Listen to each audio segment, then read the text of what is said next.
สวัสดีค่ะชื่อปฐมากิ่งคำดีนะคะน้องชายชื่อน้องยอดค่ะโสพลกิ่งคำดีค่ะก็จริงๆแล้วตัวเองไม่ได้ป่วยอะไรแต่ว่าน้องนะคะเกิดอุบัติเหตุมอเตอร์ไซค์ชนกับมอเตอร์ไซค์ตอนนั้นน้องชายก็คือหมดสติไปเลยไปรู้อีกทีก็คือว่าน้องอยู่ห้อง ICU แล้วก็ไม่ตอบสนองอะไรเลย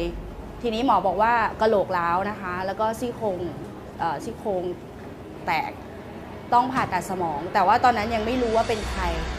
พอตอนเช้ามาหมอก็ผ่าตัดสมองให้นะคะพอผ่าไปแล้วเนี่ยหมอบอกว่าน้องชายของคุณไม่มีโอกาสที่จะกลับมาใช้ชีวิตได้เหมือนคนปกติก็คือว่าน้องชายก็ต้องกลายเป็นเจ้าชายนิทราตลอดชีวิตคือตอนนั้นน้องชายไม่รู้เรื่องไม่ได้สติอะไรเลยค่ะก็คือนอนหายใจได้อย่างเดียวออกจากโรงพยาบาลมานะคะหมอก็บอกว่าไม่มีโอกาสจะช่วยเหลือตัวเองได้ไม่มีโอกาสจะใช้ชีวิตได้เหมือนเดิมตอนที่ออกจากโรงพยาบาลมาเนี่ยน้องยังไม่ได้สตินะคะก็คือเป็นเจ้าชายนิทรายังมีสายยางให้อาหารทางจมูกอยู่ค่ะก็รักษากันไปตามยถากรรมค่ะก็ไม่ได้มียาอะไรให้กินคือหมอให้ทานแค่ยากันชักทีนี้เวลาผ่านไปประมาณ6เดือนน้องเกิดรู้สึกตัวขึ้นมาทางบ้านของเราก็ดีใจมากแล้วก็หาทุกอย่างอะค่ะทุกวิถีทางที่จะทำให้น้องกลับมามีชีวิตใหม่ได้อีกครั้งเพราะว่าเราคิดว่านั่นมันคือปาฏิหาริย์เราทานยานะคะทั้งยาต้มยาหมอยาลูกกรอะไรสารพัดที่ใครแนะนำว่าดีเราก็เอาหมดเลยแต่พอระยะผ่านไปมันไม่ตอบโจทย์ค่ะน้องชายก็พิการเหมือนเดิมแล้วก็เป็นหนักกว่าเดิมวันหนึ่งที่โรงงานนะคะเขาไม่แนะนำสารอาหารตัวหนึ่งนะคะเขาบอกว่ารักษาเบาหวานได้มะเร็งหายแต่ตัวเรานะคะเราลองไปเยอะแล้วเราไม่เชื่อเราก็เลยปฏิเสธเขาไป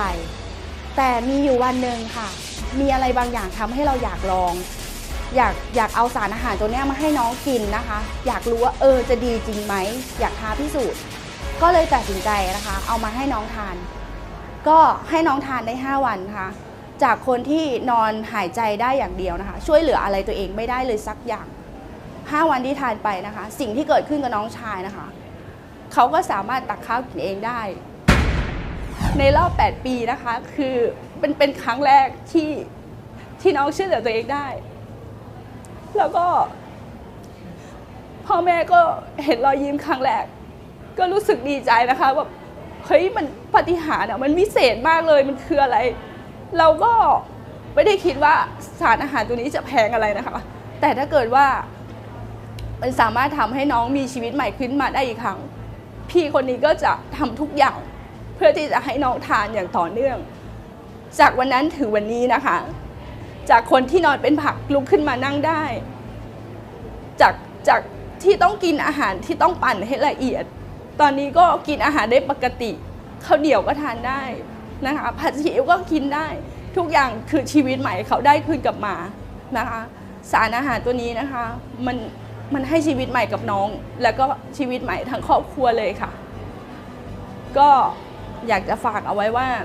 ถ้าไม่เจอกับสารอาหารตัวนี้น้องชายก็คงไม่ได้มานั่งอยู่ตรงนี้นะคะสำหรับตัวหนูเองเนี่ยส่งผลอะไรให้กับชีวิตบ้างคือความสุขค่ะอย่างเดียวเลยนะคะตัวนี้นะคะจากเราต้องอยู่กับผู้ป่วยมาเป็นเวลา8ปีเรารู้ถึงความทุกข์ทรมานของเขาแต่วันนี้เราเห็นรอยยิ้มของเขาเราเห็นความหวังของเขา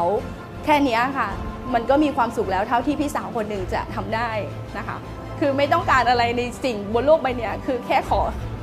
อแค่เห็นเขาเดินได้มันเป็นความสุขที่สุดในชีวิตแล้วค่ะมันไม่มีอะไรสำคัญมากไปกว่าความสุขของครอบครัวแล้วก็รอยยิ้มของพ่อกับแม่เซอร์นิตินคือคำตอบของคนรักสุขภาพ